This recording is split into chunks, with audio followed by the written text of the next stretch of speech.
Welcome to the Aul Financial Hour Podcast with Steve Aul.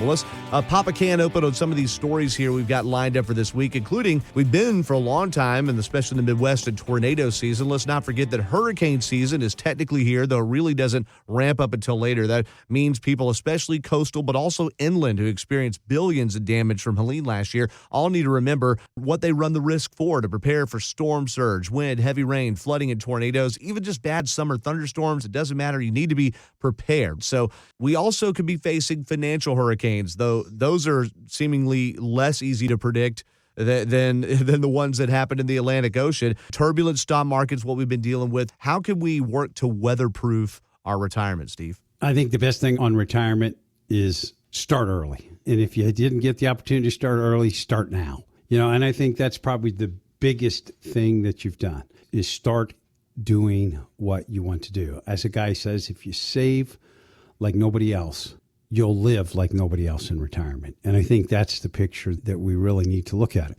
And for those of you that have saved, it's where are you currently at? What are your wishes, hopes, and dreams? The question I probably get asked the most is, Steve, when can I retire?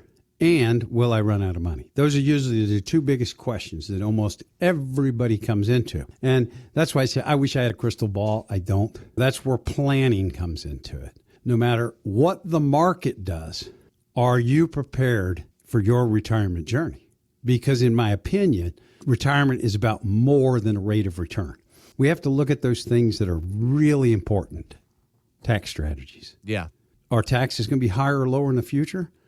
Man, when I first started, we did presentations, and that was a question that we had to go back and forth with. Almost everybody believes they'll be higher in the future. Income generation. How are you going to replace that paycheck? You've developed a lifestyle. How do you replace that paycheck? Social Security.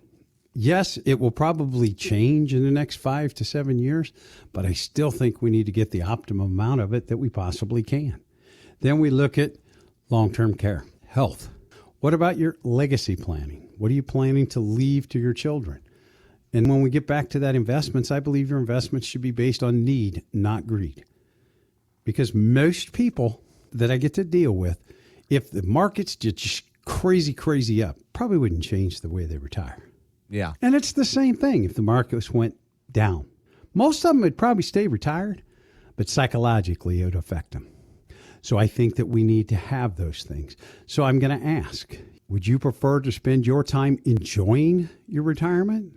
Steve, you're somebody that to me seems very disciplined. Would you describe yourself as fairly disciplined with all the running and just everything you stay on top of? I would say in most areas I will agree with that, yes. I've got a few of those ones where I'm still a little bit undisciplined, but in most areas I would say, yeah, I'm pretty focused on the things that I need to get done. Let me see if I trigger you here, because this has happened to a lot of us. I'll be honest, hasn't happened to me in a long time because I just really don't go shopping except exactly what I need anymore. But it's called the Target effect, where you walk into a Target or a store like it, and you maybe you're just trying to get something as small as toothpaste or mouthwash, deodorant, and then you walk out like $200 later with pillows, snacks, some gadget of some kind. Does that happen to you? Yeah, I am the one that likes to avoid going shopping. Okay. Because of that. My wife will make a list when I need to go to the grocery store, and as long as I don't wander too far off the reservation, she doesn't say much, but if that wasn't on the list, I get that quite a bit. But I have to know exactly why I'm going to Lowe's, because I can find things in Lowe's that I know I'm going to need or I'm going to need sometime soon. Yeah, that's true. It's easy, especially as a homeowner, to walk into a hardware store like Lowe's or Home Depot and just go, huh? Walk out with too much. Well, they call this the Target effect. The strategic layout of the store steers you to making extra purchases. Well, we have retirement tools that are really good up front, but then you have to pay Uncle Sam later. There's a system in place that if you're not careful, you could overpay on taxes. So what would you say are some of the keys, maybe more than one, to try to avoid, Steve, overpaying taxes, especially in retirement? As I'll say almost all the time, reducing or eliminating taxes is the greatest thing you can do for the successfulness of your retirement plan. And I think that the big difference that we hit, and it took me a while to get it, because I liked that micro effect. What can you save on my taxes this year? And I remember the calls every year. The accountant would call and he'd say, hey, Steve, you could save X number of dollars, $500-$600, if you'll put $3,000, $4,000, whatever the number was at the time, into an IRA account, you'll save that money. And I wrote the check to put the money into the IRAs and the 401k, which I'm glad I did, put that money in there. But then I started to look at it and said, did I really save money or I just defer it? I deferred it. It took me a while to look at it, was looking at taxes on the macro over my lifetime and the lifetime of my children, because they've changed the rules so much on 401ks. We didn't have Roth IRAs back then. We didn't have Roth 401ks back then. Well, if you didn't have Roths, conversions weren't a part of the equation either. So a lot of these things have happened in the last 25 to 30 years. So we look at it and say, how could we save differently? Roth IRAs, Roth 401ks, I think they're very advantaged, except for especially those that are getting started that might be in lower tax brackets. The conversion, I think taxes are on sale right now. The Trump tax cuts from 2017 are in effect to the end of this year. When they get a bill, which hopefully looks different than the one that they just talked about, when they get a bill, I believe that time frame to do Roth conversions will expand. Taking advantage of capital gains, depending on where you're at. So those are the things that we have to look at, but I think that's over a lifetime. Because I look at it at the point, and Ed Slott, a mentor, Yes. He basically put it, and he said, having too much money in your IRAs and 401ks can subject you to tax rate risk in the future. Mm-hmm. What the heck's that mean? Well, if the average amount in IRAs and 401ks is about $180,000 to $200,000, if you have an extra large between $250,000 and $750,000, depending on your lifestyle and what your fixed incomes are, you may or may not spend down those assets during your lifetime.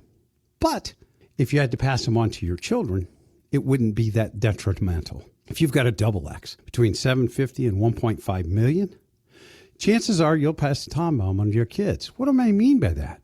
Remember, they said that we would be able to stretch it, take it out over our lifetime, make the required minimum distributions, and then when we pass away, our kids can stretch it over their lifetime. The Insecure Act in 2020 got rid of that. Now they have to take it out in 10 years. So instead of having their lifetime, maybe after, if they're still young and working, after their working years, they could spend down mom and dad's IRA assets before they have to spend down their own. But what if you have a triple X, 1.5 million or above? Have you thought about what that could be passed on to your kids and what kind of taxes they would have to pay on it? That's why I say let's look at the macro, taxes over a lifetime. Taxes over a lifetime. So if you've got more than $500,000 in IRAs and 401ks, give me a call. Let's do a tax analysis. Let's find out if Roth conversions would make sense for you. Now, I use the $500,000 because the calculations and the things that we do for conversions make a lot more sense if you have more than that.